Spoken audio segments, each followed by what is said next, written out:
Hey everyone, and welcome to another deep dive. Yeah, thanks for having me. Today we're going to be diving deep into the world of tryptamines. Okay. And when I say tryptamines, Right. um, maybe some people are thinking chemistry class, some people are thinking psychedelics. Sure. And really, we're going to be covering both. Yeah, all of the above. All of the above, yeah. Absolutely. So to guide us on this journey, we have Alexander Shulgin's book, Tryptamines I Have Known and Loved. Classic. Really is a classic.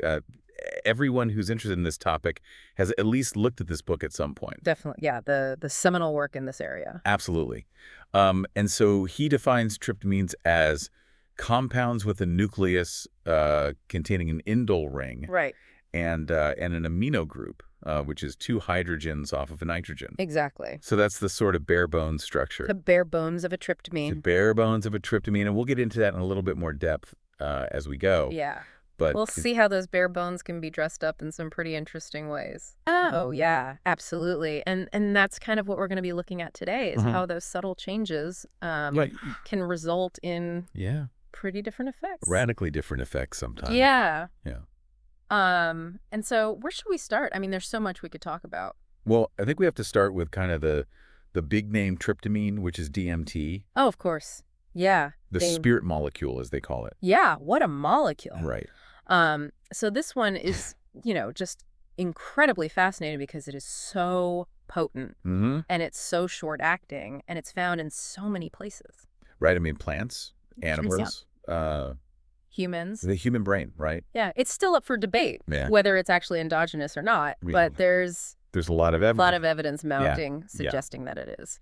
Yeah. And Shulgin actually talks about this in the book. He does. And he references some studies where they inject rats with radiolabeled DMT. Right. And then try to track where it goes. Yeah. And it seems like it actually is produced in the brain.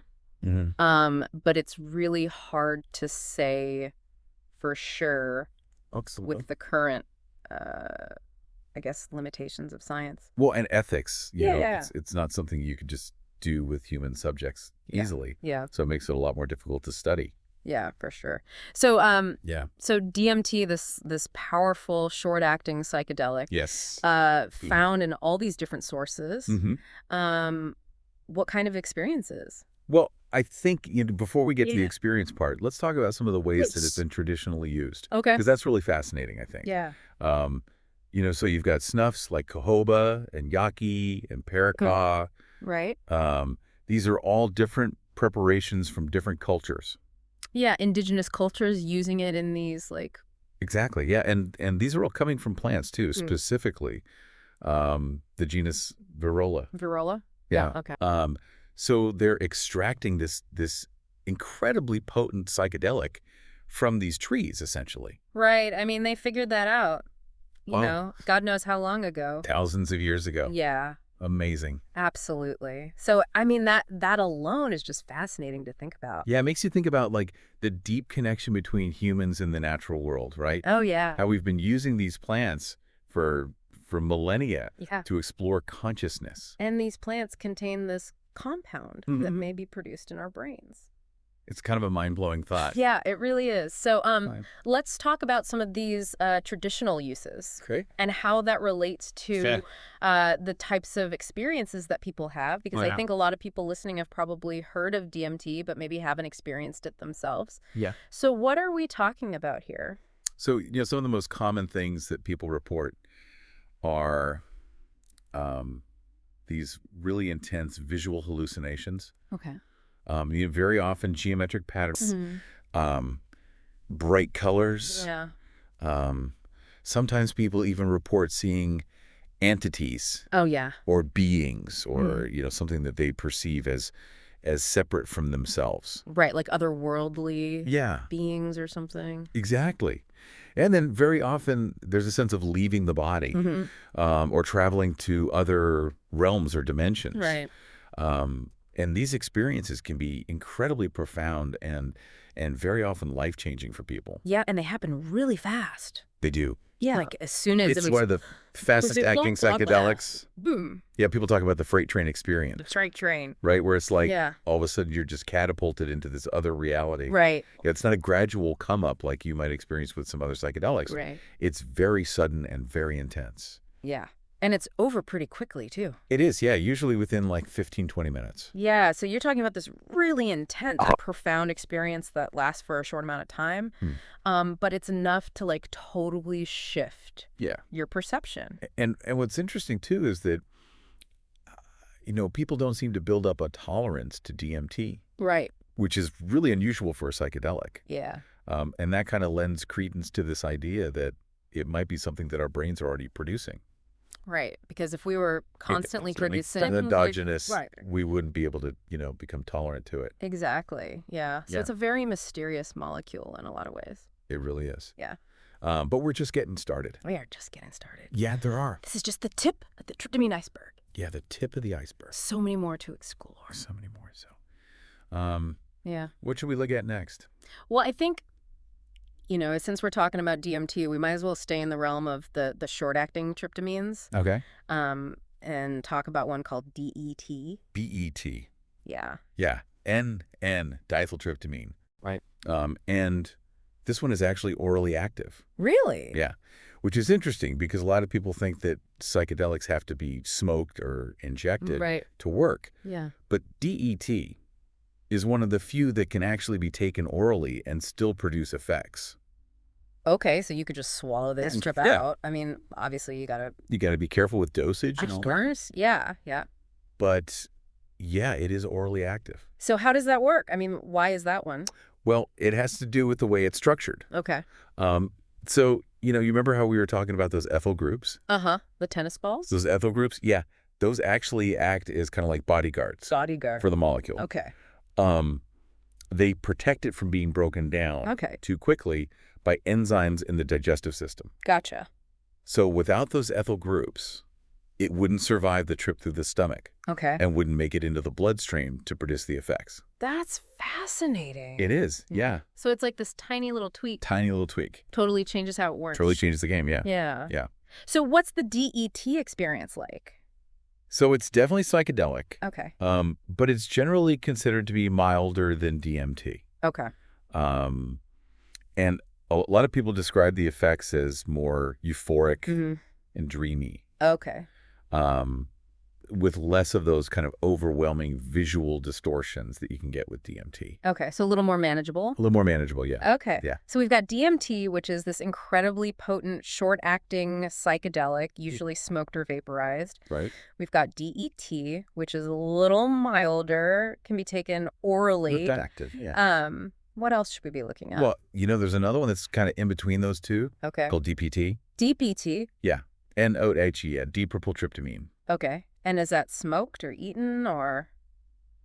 It can actually be taken a variety of ways. Right. It's been smoked, it's been injected, it's been taken orally. Okay, so this one's kind of versatile. Versatile. Yeah. Interesting. And what's that one like? So this one is actually more potent than both DMT and DET. Okay.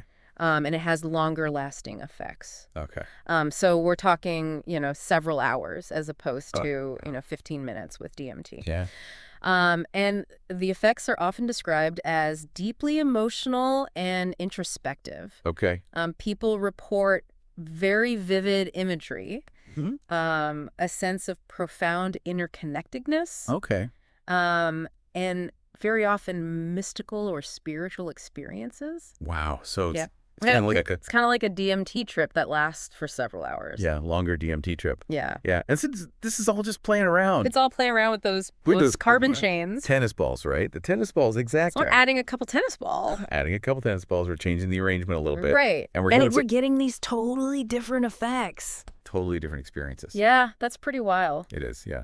And so, we're just scratching the surface here, right? Yeah. There's so many more. There's so much more to explore. Tryptamines out there. Yeah. And, the naming conventions can get a little crazy. Oh, yeah. How do they even keep track of all these? Well, Shulgin actually talks about this in the book. Yeah. He says it gets to be kind of a game of trying to come up with new 3-letter codes to represent all these different variations. Yeah. And, you add a carbon atom here, a methyl group there, and suddenly you need a whole new code. Right. So it can be a little challenging to keep track of. Yeah. Yeah, so it's like, I don't know what's a good analogy. Well, it's like you're playing Scrabble. Scrabble with molecules. Scrabble with molecules, yeah. Yeah. You're just adding... You're trying to create new words. But molecule with molecules. Yeah, exactly, yeah. So you're just trying to come up with these different combinations. Different combinations. And see what they do. And see what happens. Yeah, that's amazing. It is, yeah. And so, I mean, we can talk about the names all day. But we could, but I think it's more interesting to talk about the effects. Yeah. Let's dive into that. Yeah, let's dive into what these things actually do. Let's see what these molecules can do. Yeah. Yeah. So how about we start with one of the more potent tryptamines. Okay. 5-MeO,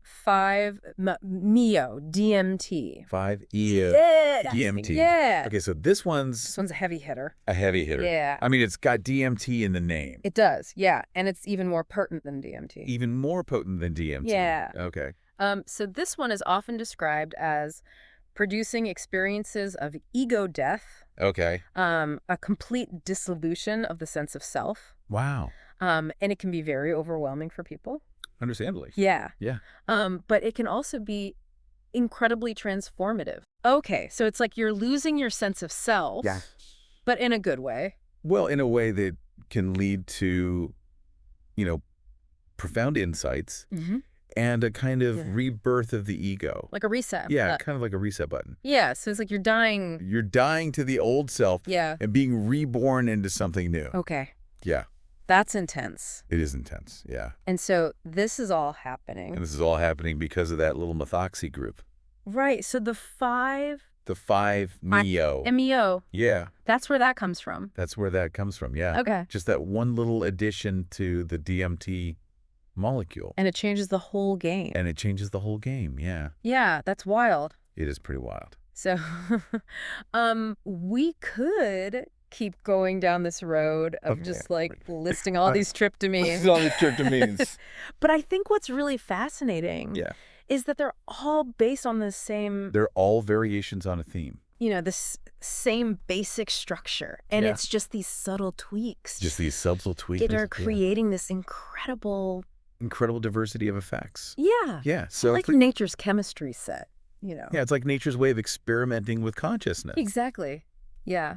And, we as humans are just starting to catch up. Yeah, we're just figuring it out. Yeah, we're just starting to understand the complexities of this molecular language. Yeah, and so I think that's what we're going to be exploring in this deep dive is like how those subtle changes can lead to such profoundly different effects. Profoundly different effects, yeah. So... And what that means for us. Yeah, what it means for us, what it means for our understanding of consciousness, what it means for the future of, medicine and therapy and all of that. All of that, yeah. Yeah. So buckle up. Buckle up. It's going to be a wild ride. It's going to be a wild ride through the world of tryptamines. Absolutely. Yeah. All right. So we're back and we've been talking about all these different tryptamines. Yeah, lots of names. Lots of letters. Lots of letters, yeah. And it can be kind of hard to keep track of all of them. It can be a mouthful, for sure. It can be, yeah. But, the beauty of it is that they're all based on this same basic structure. Right. So it's like we're playing with Legos or something. Yeah, kind of like that. You've got your basic building blocks. Yeah. And then you can add and subtract and rearrange them to create all these different structures. Okay. I like that analogy. So let's talk about those building blocks. What are we working with here? All right, so at the core of every tryptamine molecule, you've got this indole ring. Indole ring. Okay. Yeah, it's a 6-membered ring with a 5-membered ring attached to it. Gotcha. So it's kind of like a double ring structure. Exactly, and that indole ring is essential for the psychedelic activity of these compounds. Okay, so no indole ring, no psychedelic trip. Pretty much, yeah. Interesting. So that's one of our building blocks. What else? Okay, so attached to that indole ring, you've got this ethylamine side chain. Ethylamine side chain, okay. Yeah, it's basically 2 carbon atoms linked together with a nitrogen atom at the end. Gotcha. So it's like a little tail hanging off the indole ring. Exactly, and that nitrogen atom is where things start to get interesting. Oh, how so? Well, that nitrogen atom has this lone pair of electrons. Lone pair of electrons? Yeah, it's like a little hook that can grab onto other molecules. Okay, and why is that important? Because that's how tryptamines interact with receptors in the brain. So those lone pair of electrons are like the key that fits into the lock of the brain's receptors. Exactly. And depending on what's attached to that nitrogen atom, those keys can be slightly different shapes. So different keys open different doors in the brain? Exactly. And that's why we see such a wide range of effects from different tryptamines. That makes sense. So I've got the indole ring and the ethylamine side chain. What else? Well, those are the two main components, but then you can start adding all sorts of other stuff. Well, one of the most common modifications is adding alkyl groups. Alkyl groups, those sound familiar. Yeah, remember those tennis balls we were talking about? Oh, right, the carbon atoms. Exactly. So alkyl groups are just chains of carbon atoms. And we can attach those to the nitrogen atom. Exactly. And by adding different alkyl groups, we can change the shape and size of the molecule. And that changes how it interacts with the brain. Exactly. Okay, so it's like we're adding different sized tennis balls to our Lego creation. Yeah, and that changes how the Legos fit together. I'm starting to see the picture here. Good. So remember how we talked about DMT, DET, and DPT? Yeah, those were some of our first examples. Exactly. Well, those are all examples of tryptamines with different alkyl groups attached to the nitrogen. So DMT has 2 carbon atoms, DET has 4, and DPT has 6. Exactly. And as you add more carbon atoms, the molecule gets bigger and bulkier. And that changes how it fits into those brain receptors. Exactly. And that's why we see those different effects. DMT is the shortest acting and most intense. DET is a little milder and longer lasting, and DPT is even more potent and lasts for several hours. So it's like the bigger the molecule, the longer it takes to get in and out of those brain receptors? Yeah, you can think of it that way. Wow, so we're literally talking about molecular size affecting the human experience. That's pretty amazing, isn't it? It really is. Okay, so we can add carbon atoms. What else can we do? Well, another common modification is adding methoxy groups. Methoxy groups, what are those? So a methoxy group is just an oxygen atom with methyl group attached. A methyl group that's just 1 carbon atom and 3 hydrogen atoms. Exactly. And by adding a methoxy group to the tryptamine molecule, you can really change its properties. Like how? Well, for one thing, methoxy groups can make a tryptamine more potent. More potent, like it hits harder. Exactly. Okay, and can you give me an example? Sure. Remember 5-MeO-DMT, that super potent tryptamine? Oh yeah, that one was intense. Yeah. Well, that MeO in its name stands for methoxy. So it's DMT with a methoxy group added. Exactly. And that one little addition makes it way more potent than regular DMT. Wow, so it's like adding a turbocharger to our tryptamine engine. Yeah, kind of like that. This is fascinating, but I'm starting to feel like my brain is getting a little full. I know. It's a lot to take in. It is, but it's so cool. It is. And we're just scratching the surface here. There's so much more to explore in the world of tryptamine chemistry. I believe it. But I think we've laid a good foundation for understanding how these molecules work. I agree, and I think now is a good time to shift gears and talk about what these tryptamines actually do to us. Yeah, let's get into the subjective experience. Let's talk about what it feels like to actually take these things. Let's dive into the trip. Let's do it. Okay, so we've talked about the structure of tryptamines, how they're put together like tiny little Lego molecules. Right, we've got our indole rings, our ethylamine side chains, methoxy groups, alkyl groups, the whole shebang. The whole shebang. But now I think it's time to get to the good stuff.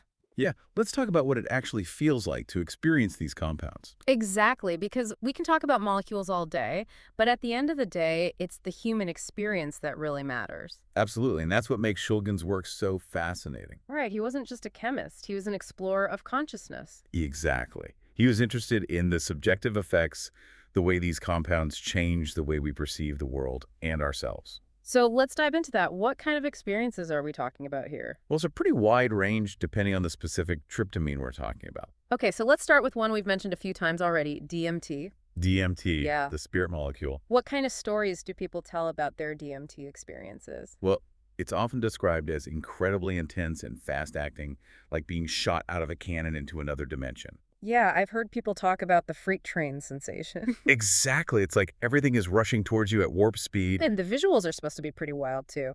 Oh, yeah. People report seeing geometric patterns, swirling colors, and even encountering otherworldly beings. Otherworldly beings like aliens. Well, some people interpret them that way. Others see them as deities or spiritual guides. It really depends on the individual. So it's like a personalized mystical experience. Exactly. And these experiences can be incredibly profound, leaving people with a sense of awe, wonder, and even a completely new perspective on reality. Wow. So it's not just a fun visual show, it's actually changing the way people see the world.